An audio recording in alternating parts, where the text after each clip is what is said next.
everybody. Welcome to another edition of We Talk Photo on your radio and on YouTube. And there I am, John Peterson, and with me, as always, is Mr. Trust Me, I'm Right, Jack Graham. Not from the Pacific Northwest. I know it's a very sad day. Not for maybe for you. Yeah, it is. This is, John, you know what this is? It's a suntan. Short sleeve shirt. I know, and I'm all bundled up in a big old warm jacket because it's cold here.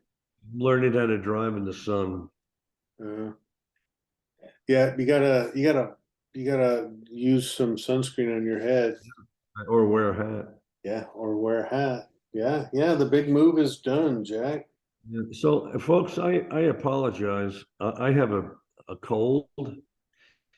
So I'm going to let John conduct about 3/4 of this. I'm sure that a lot of you will probably enjoy that. I told John before we went on that I'll interrupt as usual. I have a knack of doing that. In fact, when photo workshops go away, I think I'll teach a workshop on how to interrupt people. Yeah. And get away with it. There you go. And get away with it. That's the key point right at the end. So, but with this cold, I just took some cough medicine and a pill. It seems to be working okay. So I think we could get through what we want. Well, folks, today, oh, go ahead, Jack. No, I just want to thank everybody for being here. You bet. And again, we are recording this. For those that are listening to just the podcast, we are recording the video of this and putting this up on our new YouTube channel, We Talk Photo, up on YouTube. So check us out and subscribe and like and do all that kind of stuff there.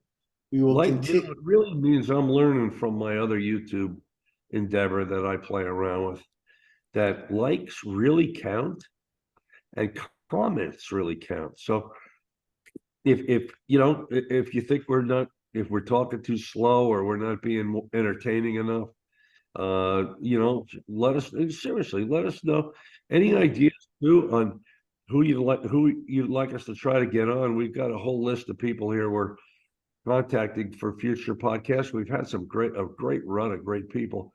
Today we're going to bore you with a little bit of discussion on some interesting photography topics. I'll let John get into that. But comments and likes really mean a lot to us. I hope you know that. And those of you that take time to listen to us, it really does. It really means a lot. So thank you. It sure does. Thank you.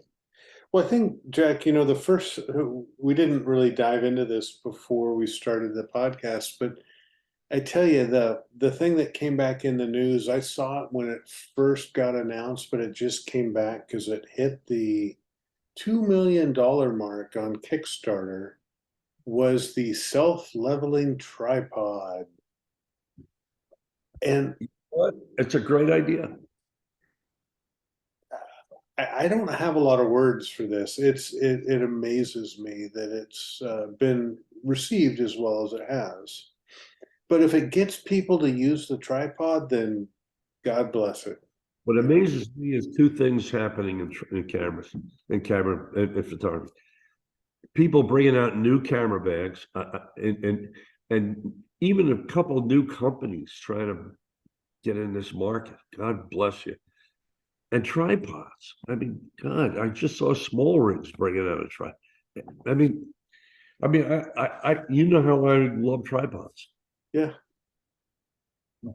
But I have to tell you that before I'm the other side of the grass, you're not going to need a tripod. I'm sorry, you're not going to need it.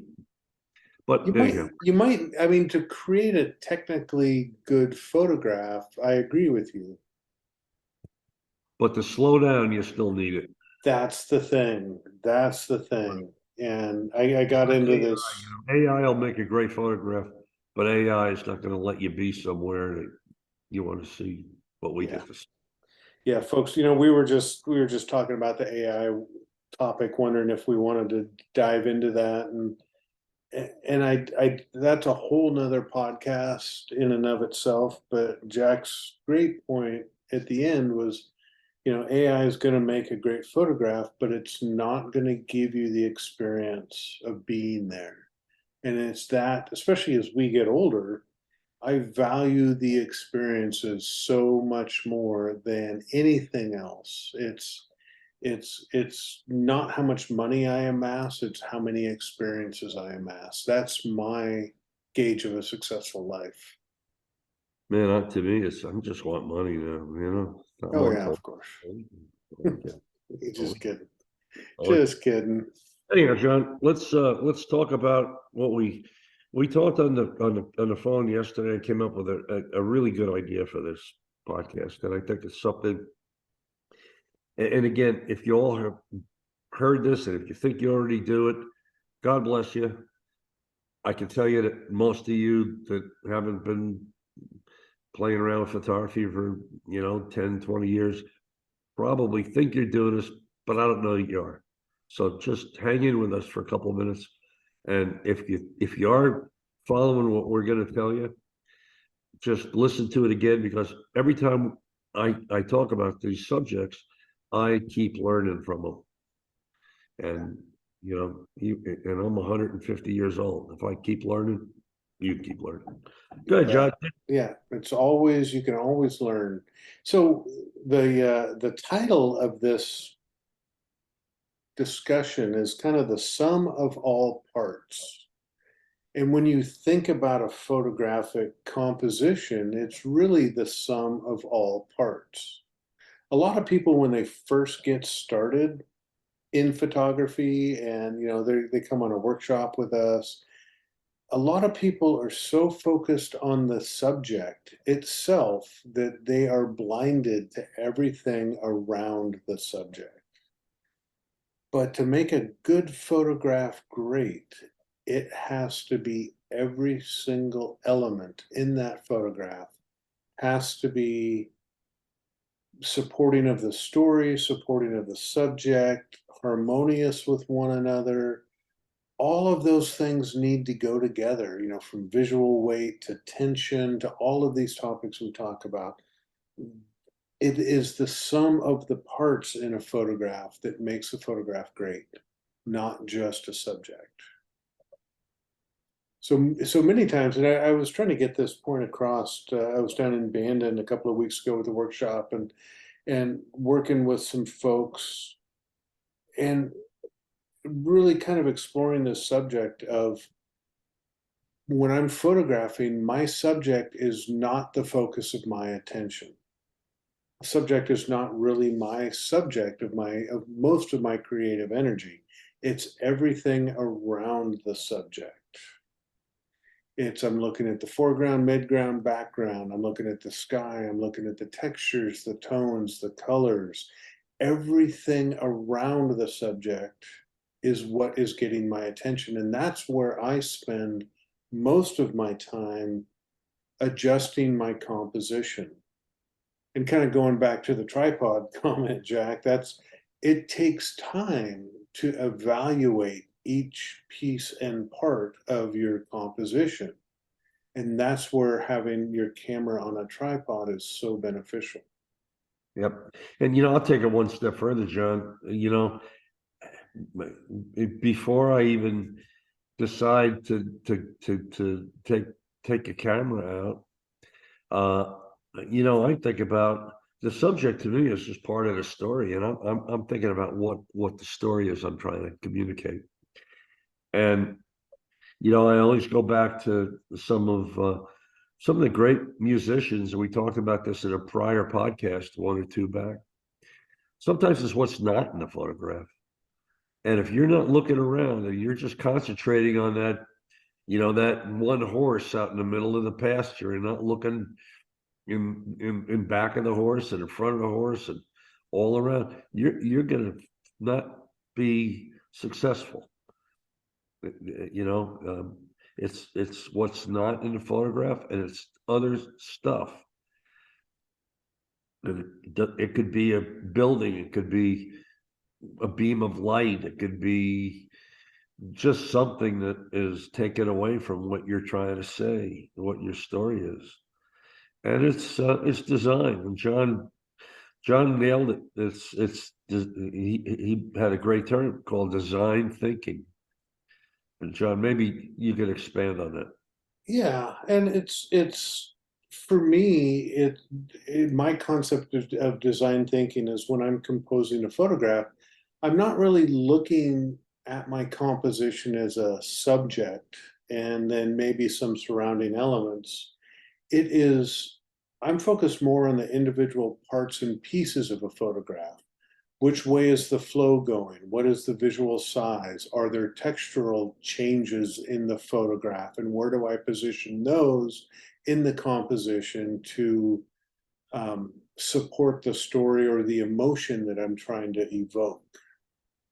Um, and so as I'm working, and I do this a lot subconsciously now. It took me it took a little effort when I first started, but I essentially deconstruct the photograph or the composition as I'm looking at it and identify all the different parts and pieces. I'm not looking at a subject, I'm not looking at a pretty landscape composition.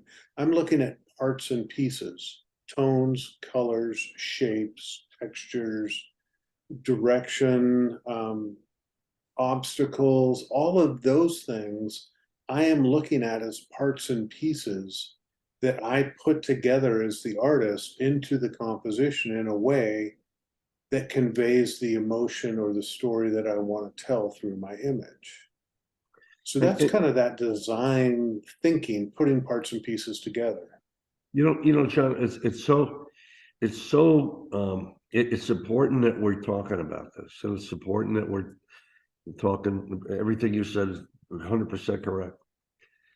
But I'm thinking as you're talking that the people who are listening to this, they're hearing it and they're absorbing it. But and again, John and I run photo workshops. That's how we basically make most of our income. It's so important not only to hear this. This is what you get out of a photo workshop when you're in the field. Folks, you can hear this and read about it. This has been written different ways for 100 years. But when you're actually in the field and you hear John and I or another leader, hopefully talking about these subjects, because this is what makes the photograph.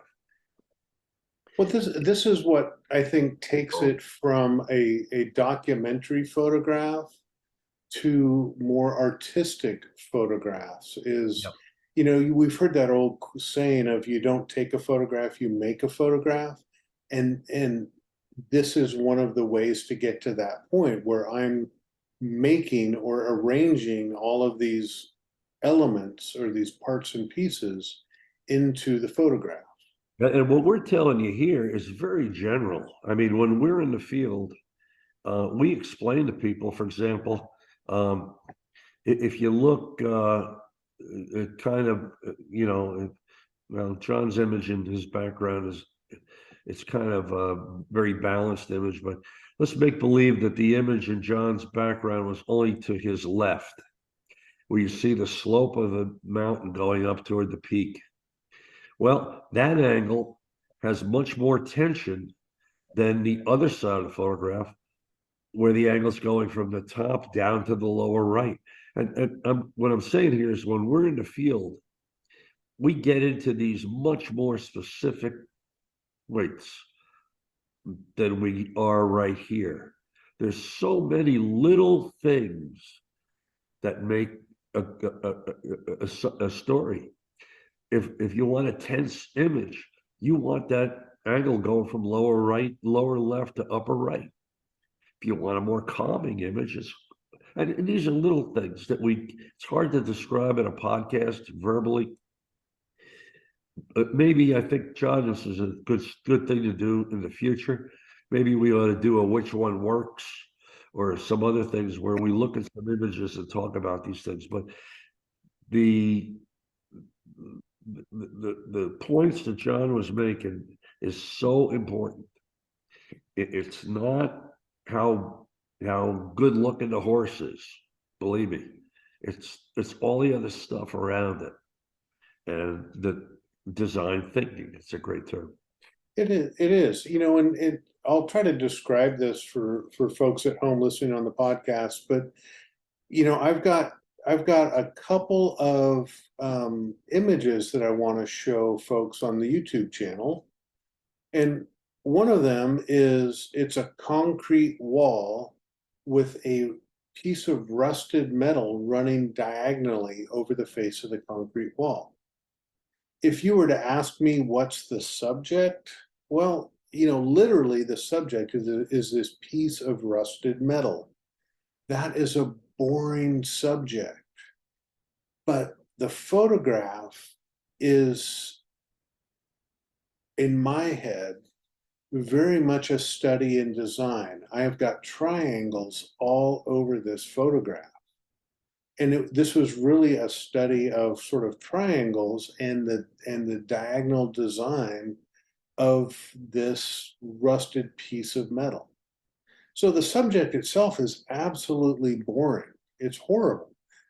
But the concepts and the design and the way it was executed, I think tells a great story. But another one I just shot down in Port Orford, Oregon, was another example of me sort of practicing design thinking. There was an old fishing shack with weathered wood, and so the vertical pieces of wood, they were running vertically. So I have these great vertical lines, and then there's a red air hose running diagonally from the lower left to the upper right across the face of these vertical lines. If you were asked me to what the subject is, well, I guess it's the red air hose because it's the brightest thing in the world. You know what makes that a great photograph, John? Mm, Is the lines coming out of the screws in the wood, pointing down at that orange thing. yeah, at the air hose. So the subject itself is really a non-starter. I mean, if you were to tell me to go shoot a picture of an air hose, I would laugh at you. But when it's in any subject can be almost wonderful in the right setting with a sort of a design ethos. I'm looking at vertical and diagonal. That's kind of the subject of this story. It's not an old weathered fishing shack with an air hose. And Can I photographs like this are all about design thinking, Jack. So I'll give you another musical analogy. Yeah. You've heard me say this on workshops. There's a lot of great soloists, really great singers, great soloists who have failed because the band or the arrangement, the orchestration, something was wrong. And there's a lot of really half-ass singers who made it because they hired Nelson Riddle and they hired a great mastering engineer like Bernie Grundman to do their mastering, and it made them sound good. So it isn't kind of what they're doing. It's all that ancillary stuff in the background. It's the ancillary stuff. And I think, I used this image during my workshop to make a point to people about this concept. And even though I don't want to be known for air hoses against weathered wood. That's not my preferred type of photograph. I thought that was your thing, John. Jeez. No, but I practice this kind of stuff, Jack, because it trains my eye and it trains my brain to think about design, to think about the vertical lines married with the diagonal lines, which is then going to help me in my chosen what I normally like to shoot, which is landscapes. Well, John Peterson won't tell you this, but I'm going to. You can't see my mouse cursor on the screen, I don't think. But if you look at each side of the photograph, the very edge of each side, and find that row of screws that goes up about a quarter way down from the top. Okay. First of all, on each side, there's a plank of wood that's about a quarter the size of each of the planks. Look at the balance. Okay. on the left side and the right side.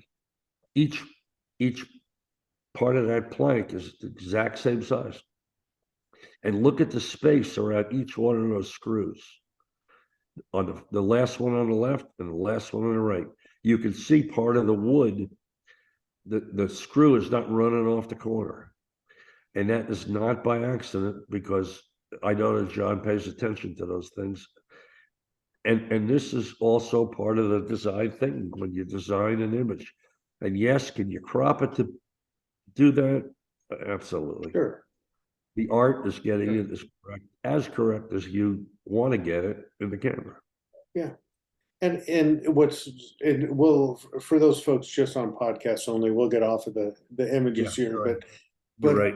you know, I wanted to say that this seemingly very simple shot took me about 5 minutes to get it just right. To kind of, to Jack's point, thanks for noticing that. But sometimes these things are not easy, but this whole design thinking, shooting mundane subjects, helps me in all of my photography. It trains my brain. Oh, sorry, one last thing, right? So threes. I've got all this I've got 3 wooden slats moving left to right across the image. Equally distant. Yeah, and it's practicing giving space and balance and harmony across all of these 3 things.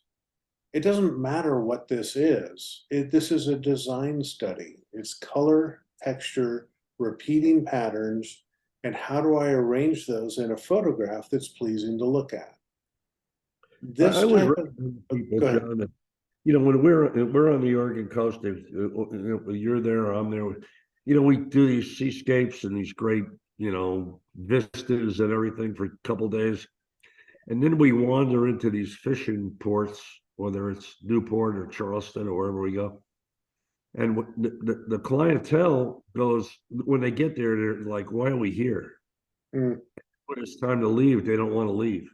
Yeah. And you start working and practicing. This is practice.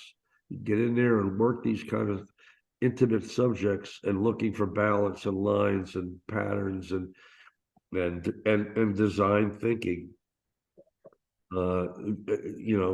This is going to make you a better photograph as a landscape photographer. Oh, it'll help you in all of your photography. And so I think that's a great word, Jack, is training.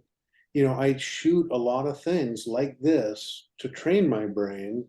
And, honestly, I could be weird, but I get more artistic satisfaction out of this than I do just plopping my tripod down on a beach and taking a picture of a beautiful sunset. There's no skill necessarily involved because I don't need to work at my camera settings. It's easy. Things like this are challenging for me as an artist, and so I get a lot of reward out of it. Well, that also goes to the point that, just because it's not the golden hour doesn't mean you can't go out and make some photographs either. Oh. So Photographs everywhere. And, I'll go out and do studies of texture or different changes of tonality from dark to light and the intersection points. And those are all things that help me train my brain to spot this in the field when I'm taking the really good photographs that I want to take. now, just to sum up, and John sent a few notes over and what we wanted to talk about here, and one of them is really, I just want to reiterate that understanding these nuances, ascending lines, descending lines, where the subject is placed in the photograph, weight. I mean, all these things that John talked about. Every part of it is important. It's the sum of all parts. And if you nail one of them and you don't nail the rest of them, it's not going to work. And it takes practice. And again, folks, whether you do something with us, and of course we'd love you to, or you do it with another competent leader, and we've had a number of them on here, it's important to learn these these, and again, we could go on for about a year here, and if anybody's still left now, thank you for hanging in. But it's so important, and you get this from working with people who know what they're doing, standing at their side, watching and talking about things as you're making the photograph. It'll really help, really help. It will. It will. You know, I still go back to one of the biggest lessons that I got when I first started out. This was many years ago, and I took I took a workshop from you, Jack, and we were in Bodie, California, and you walked me up to the side of this old building, and there was a rusted ring bolted in the side of the building with vertical slats. And you said, "How would you shoot that?" And I just looked at it and looked at it, and I had no freaking idea. And you went boom, boom, boom, boom, boom. There you go. And just this light bulb went off over my head. And so to have this sort of, I could have watched YouTube or read something, but to experience something in person and to see that unlock happen was so impactful for me that I just wanted to share that story again because learning from somebody is so much more valuable, I think, than just self-guided learning. Well, I'll tell one quick story. So when I moved to California in 1989, I think it was 89. So I had the Bogan 3521, and I had the pan tilt head.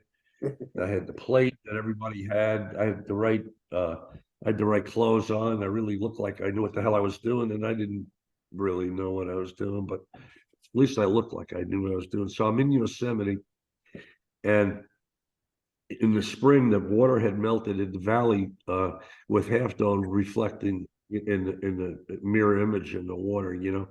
So I walk up and I put my Canon F1 pre-EOS system on the thing, and I'm looking at it. It's at eye level using about a 35 millimeter lens, which we all know doesn't work, but I thought it did because I knew everything. And some guy walks up to me. I'm gonna edit this this will be PG. Guy walks up to me and he says, "You will fail if you don't get low and probably get in the water to get that photograph." And I was just fresh from New York, New Jersey, so I really thought I knew everything. And I said, "Nah, it's too damn cold. You think I'm getting in that water? You're out of your mind." And he goes, "You will fail if you don't do that." And I said, probably after about 3 times, I said, who the hell are you?" And he said, "Well, I'm Galen Rowell." Well, I about jumped in the water. I still have the photograph. It's on Ektachrome, so it's got that blue Ektachrome look to Yeah. it, you know. But I look at it every day to remind myself that it's important to learn from people who know what the hell they're doing, and absorb these design thinking points. Forget you know, f-stops and stuff. You all know that. You all know the technical end of things, but the design thinking and the photography is what will make or break your stuff. And you're gonna get that. You know, you can get it from your podcast and YouTube until cows come home.